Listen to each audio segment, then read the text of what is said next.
ПАРЄ зруйнувала мрії Москви, що її злочини ніхто не помічає. На етапі розгляду в комітеті парламентської асамблеї російська делегація навіть вдавалася до шантажу, повідомляє видання «Європейська правда», посилаючись на власні джерела. Депутат Держдуми Юрій Олейніков, який брав участь у засіданні, віддалено заявив, якщо ПАРЄ хоче співпрацювати з РФ, то має відмовитися від розгляду питання щодо кримських татар. А наостанок відключив зв'язок. Комітет вибрик вислухав і посилив проєкт документу та одноголосно погодив усі ключові поправки, запропоновані Україною. У тексті йдеться про насильницькі зникнення, тортури, переслідування за віру, обмеження свободи слова, зібрань і фактично знищення кримсько-татарської ідентичності. Доповідач – представниця Ісландії.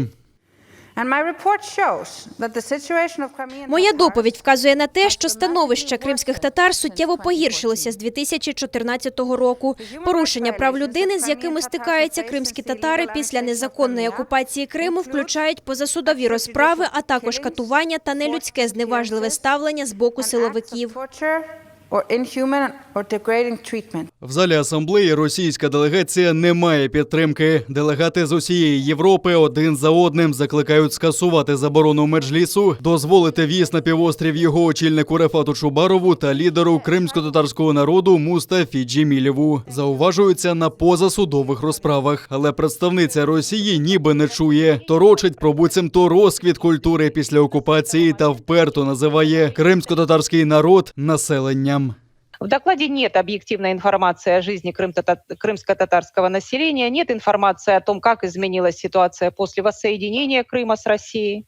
Создана первая в истории Крыма общественная крымско-татарская телерадиокомпания. Это значит, что ежедневно более чем 300 учебных классов в школах ведут занятия на родном для татар языке. Только после возвращения Крыма в состав России стали открываться национальные библиотеки, музеи, театры, которых сегодня уже более 600. Згодом слово бере представник української делегації Рустем Умєров. Ми закликаємо Росію звільнити усіх політичних в'язнів та провести розслідування смертей та насильницьких зникнень з 2014 року. Росія поширює міфи щодо кримських татар, називає їх терористами та екстремістами, забороняє вільні медіа та релігійну діяльність. А кілька днів тому політичного обранця Сервєта Гадієва вивели з зали суду за те, що він говорив кримсько-татарською мовою. Триває знавісніла пропаганда проти кримських татар. Підсумовує дебати доповідачка Айварсдоттір, заскочена цинізмом росіян. Ті представники Росії, хто брали слово, казали про роботу шкіл, мечетей, але жоден з вас не заперечив, що в Криму відбуваються позасудові страти, викрадення, довільні затримання та інші грубі порушення прав людини. Де ваші заперечення щодо цього? Я так розумію, ваше мовчання є підтвердженням правдивості звинувачень.